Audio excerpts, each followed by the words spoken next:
Hello दोस्तों, baby dose coin के बारे में बात करने वाले हैं। काफ़ी अच्छे अच्छे अपडेट्स हैं। मार्केटिंग के मामले में काफ़ी ज़्यादा हाइप बना के रखी हुई है। बेबी डोज कॉइन ने काफ़ी ज़्यादा ट्रेंड कर रहा है। इसकी एनएफटीज भी काफ़ी ज़्यादा ट्रेंड कर रही हैं। अगर शिबा इनू के बाद किसी ने एनएफटीज में इतनी हाइप और इतना ट्रेंड बनाया है तो वो बेबी डोज कॉइन है। ओपन सी पर लगातार ट्रेंड जारी है। ट्विटर की भी बात करें तो सेम है और इसकी जो मार्केटिंग है वो अनदर लेवल पर है।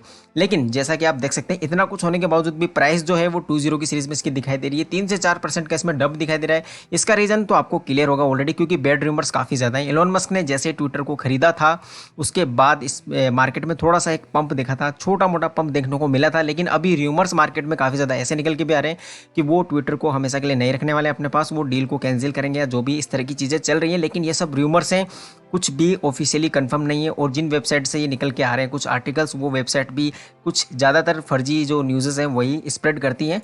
तो इन सब चीज़ों की वजह से थोड़ा बहुत तो पैनिक सिनेरियो बन रहा है। इस वजह से मार्केट थोड़ा सा क्रैश है। बिटकॉइन भी 38-39 के बीच में फंसा हुआ है। सीधा सीधा अपडेट्स की ओर बढ़ेंगे। जैसा कि आप देख सकते हैं, मैं मार्केटिंग की बात करता सबसे पहले आपको ओपन सी दिखा देता हूँ। ये ओपन सी दिखाने का मेरा सबसे बड़ा मकसद ये है क्योंकि एनएफटीज पर अभी सबसे ज़्यादा काम हो रहा था और काफ़ी दिनों से इस पर काम चल रहा था कंटिन्यूसली। अब इसका एंडिंग सिनेरियो चल रहा है लेकिन काफ़ी ज़्यादा ट्रेंड में, जैसा कि ओपन सी पर आप देख सकते हैं। देखिए इसकी जो प्राइस है, जो बेबी डोज आर्मी है, जो एनएफटीज है इसकी, जो उसका जो ट्रेडिंग वॉल्यूम है वो भी काफ़ी ज़्यादा है और उस पर जो हाइप बन रही है वो भी ज़्यादा है। और जो बीट लगते हैं दोस्तों, यहाँ पर प्राइस डे बाय डे बढ़ता हुआ जा रहा है। अगर आप जितना लेट बेबी डोज एनएफटी को खरीदोगे उतना महंगा आपको मिलने वाला है, क्योंकि जो भी इसको परचेज करके रख रहा है वो काफ़ी ज़्यादा हाई प्राइस पर उसको सेल कर रहा है।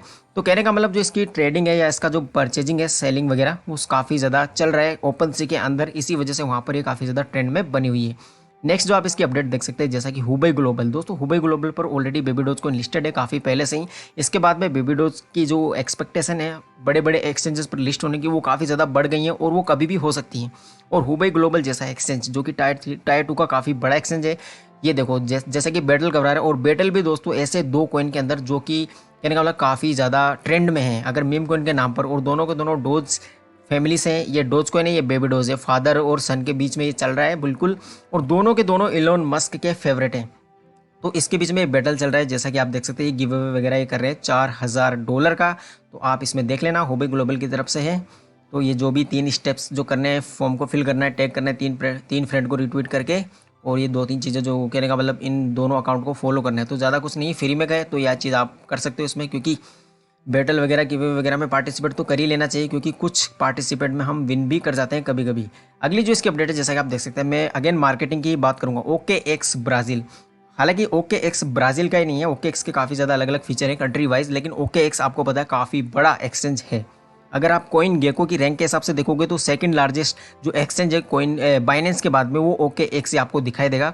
बेबी डोज को दोस्तों ये 3 से 4 बार अपने अच्छे तरीके से प्रमोट कर चुका है। जैसा कि आप देख सकते हैं, इस तरह के कुछ ट्वीट इसने पहले भी किए हुए हैं बेबी डोज कॉइन के लिए और डोज कॉइन के लिए। खासकर ज़्यादातर जो बड़े बड़े सेलिब्रिटीज़ हैं वो भी बेबी डोज और डोज कॉइन को काफ़ी ज़्यादा प्रमोट कर रहे हैं फिलहाल। रीज़न उसका यही है दोस्तों, क्योंकि एलोन मस्क ने ट्विटर को खरीद लिया है, तो अब काफ़ी ज़्यादा एक्सपेक्टेशन बढ़ गई हैं। इवन ये भी रूमर्स निकल रहे हैं कि जो ट्विटर का जो पेमेंट होता है, यानी कि जो भी इससे अर्निंग होती है और उसका जो पेमेंट होता है, तो यहाँ पर USDC में और डोज कॉइन में पेमेंट होने वाला है। और दोस्तों दोनों की दोनों चीज़ें ही क्रिप्टो करेंसी, यानी कि अगर आप बात करोगे USD की बात नहीं कर रहा हूँ, USDC। अगर आपने सुना होगा स्टेबल कॉइन, तो USDC भी होता है और एक USDT होता है। तो जो आर्टिकल जो रूमर्स निकल के आ रहे हैं वो ये निकल के आ रहे हैं कि USDC और डोज कॉइन के अंदर पेमेंट होने वाला है। तो इस वजह से जो डोज कॉइन है उसको लेकर थोड़ी सी हाइप तो बढ़ गई है, और ये चीज़ का रिजल्ट भी देखने को मिल रहा है कि 1.3 मिलियन फॉलोवर ये 28 अप्रैल को क्रॉस कर चुका था, अभी और बढ़ गए होंगे। और इसी तरह से बेबी डोज आर्मी जो है वो ग्रो कर रही है डे बाय डे। तो मार्केटिंग के मामले में तो नंबर 1 कह सकते हैं इस कॉइन को। इसके अलावा दोस्तों जो ये अपडेट है, जैसा कि इसकी बर्निंग की, मैं आपको हमेशा बोलता था इसकी ट्रिलियंस में बर्निंग होती रहती है, लेकिन कुछ समय बीच में ऐसा आ गया था जैसे कि 1-1.5 महीने, तो इतनी ज़्यादा बर्निंग इसमें देखने को नहीं मिल रही थी, क्योंकि इसमें इतने ज़्यादा ट्रांजेक्शन्स भी नहीं हो रहे थे। लेकिन अभी जैसा कि होल्डर्स बढ़ रहे हैं, इसके फॉलोवर्स बढ़ रहे हैं, तो ट्रांजैक्शन थोड़े बहुत बढ़ गए। इस वजह से देख सकते हैं आप 24 आवर्स, यानी कि ये 29 अप्रैल की बात है, 4.2 ट्रिलियन, यानी कि कहने का मतलब एक ही दिन में 4 ट्रिलियन के आसपास अगर बर्न हो रहे, तो ये बर्निंग स्पीड काफ़ी अच्छी खासी रह सकती है, जो कि इनिशियल स्टेज में भी हुआ करती थी, जहाँ पर मैंने आपको कई बार दिखाया था 8-8, 9-9 ट्रिलियन भी बर्न हो रहे थे एक दिन में। तो ये काफ़ी अच्छा खासा अमाउंट है। अगर इस तरह से बर्निंग इसकी बढ़ती रही, और मैनुअली तो ये करते ही रहते हैं, तो ये सारी चीज़ों से इसकी सप्लाई काफ़ी ज़्यादा बढ़ने वाली है। और सबसे बड़ी जो चीज़ है दोस्तों, जैसे कि आप देखिए, मेटावर्स वेरिएबल प्रीव्यू, यानी कि दोस्तों जो मेटावर्स की दुनिया रहने वाली, जो डोज कॉइन का जो एक अलग मेटावर्स में के अंदर जो पैलेस रहने वाला है, घर कह लो या इसका जो कहने का मतलब कॉलेज का जो दायरा जो भी बोल लो आप, जो बेबी डोज आर्मी के लिए जगह है, सारा कुछ वो इस तरह का प्रीव्यू रहने वाला है। और दोस्तों इसकी NFTs की भी काफ़ी ज़्यादा इसमें दिखाई गई थी। इसका आउटलुक शायद इसका एक वीडियो था कहीं पर, ट्विटर पर नहीं डाला हुआ है, तो आप उसको भी चेकआउट कर सकते हैं, पता नहीं कहीं पे था तो। हाँ, तो ये चीज़ आप अपने स्तर पर देख लेना दोस्तों, क्योंकि मैं जस्ट ये कहना चाहता हूँ कि मेटावर्स में भी एंटर कर चुका है, इसकी अलग दुनिया वहाँ पर देखने को मिलने वाली है। तो ये चीज़ भी काफ़ी ज़्यादा एक्साइटेड रहने वाली है। और सबसे बड़ी जो चीज़ मैं आपको अपनी प्रीवियस वीडियो में भी बता चुका था, और इनके रोड मैप का सबसे अहम हिस्सा भी कहा जा सकता है बेबी डोज स्वैप। तो इन्होंने ऑलरेडी बोला हुआ है कि उस पर काम चल रहा है और वो लॉन्च होने वाला है जल्दी। So excited for baby dose swap, यानी कि इस पर काम हो रहा है, और जैसे ही इस पर काम कंप्लीट हो जाएगा तो ये मार्केट में दिखाई देगा दोस्तों। और ये सबसे बड़ी यूटिलिटी रहने वाली है बेबी डोज कॉइन के अंदर, अगर अब तक की इसकी जितनी भी अपडेट्स है उसमें देखा जाए तो ओवरऑल ये कह सकते हैं दोस्तों कि बेबी डोज कॉइन काफ़ी आगे जाने वाला है।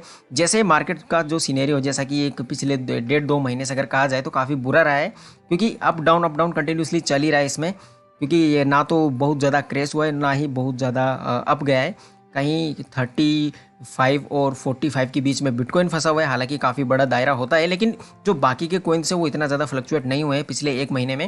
हालांकि जो स्टार्टिंग में यूक्रेन रशिया का वार का इम्पैक्ट काफ़ी ज़्यादा था, उस वजह से मार्केट क्रेश हुआ था, लेकिन उसके बाद में रिकवर हो रहा है, फिर डाउन हो रहा है, तो हल्का फुल्का ये चलता ही आ रहा है। जैसे ही इसका सिनेरियो एक स्टेबल बनेगा तो इसमें रैली देखने को मिल सकती है, क्योंकि मुझे नहीं लगता कि जो इलॉन मस्क है वो ट्विटर वगैरह को वापस से सेल करेंगे या जो भी है, क्योंकि उन्होंने अभी रिसेंटली एक न्यूज़ भी आई थी कि उन्होंने टेस्ला के कुछ शेयर हैं जो सेल कर दिए हैं। तो उनको सेल करने का रीज़न शायद यही हो सकता है कि ट्विटर का जो अमाउंट था वो, जिसको ये कैश में खरीद रहे थे, उसको पे करने के लिए वो कुछ इस तरह से मतलब पैसे वगैरह का जुगाड़ कर रहे हैं कुल मिला के। तो ये सब चीज़ें चल रही हैं। तो बेबी डोज स्वैप काफ़ी बड़ी इसमें अहम वो कड़ी रहने वाला है इसको और ज़्यादा हाइप देने के लिए। और आपको पता ही होगा इसका जो बाइनेंस पर लिस्टिंग का ट्रेंड है वो कंटिन्यूसली बढ़ता जा रहा है, और कहीं ना कहीं जो बड़े बड़े एक्सचेंजेस है वो क्लू भी दे रहे हैं कि वो मीम कॉइन्स में काफ़ी ज़्यादा इंटरेस्टेड हैं। और जहाँ पर मीम कॉइन का नाम आ रहा है तो बेबी डोज सबकी फर्स्ट जो है चॉइस रहने वाला है। तो इस चीज़ का आप हमेशा ध्यान में रखना। और किसी का क्वेश्चन शायद ये भी आया था इसकी प्राइस प्रिडिक्शन को लेके, क्योंकि जैसे इलॉन मस्क ने ट्विटर को खरीदा तो कुछ लोग मेरे को पूछ रहे थे कि अब आपका प्राइस प्रिडिक्शन बढ़ गया या घट गया या क्या है। तो मेरा प्राइस प्रिडिक्शन, जैसा कि मैं ऑलरेडी आपको रिवील तो कर ही चुका हूँ अपनी प्रीवियस वीडियोज़ में, कि 2-0 तक मैं इसको लेके देखता हूँ 2022 एंड तक, जिस हिसाब से इसमें अपडेट्स आ रही हैं और जिस स्पीड से इसमें अपडेट्स आ रही हैं। तो अभी भी मेरा वही है 2-0, क्योंकि इलॉन मस्क ने ट्विटर खरीद लिया है, तो अगर वो ट्वीट वगैरह करता है तो इसमें हाँ ऑफकोर्स इसमें 2 गुना 3 गुना 4 गुना पंप एक ही दिन में ओवरनाइट देखने को मिल सकता है। लेकिन जो 2-0 किल करने का जो है वो तो उसके लिए तो थोड़ा सोचना पड़ेगा, उसके लिए कुछ अपडेट्स भी आना जरूरी है। तो यही था दोस्तों फिलहाल इस वीडियो में। अगर आपको इन्फॉर्मेशन सही लगी तो वीडियो को लाइक कर सकते हैं। फिलहाल के लिए थैंक यू।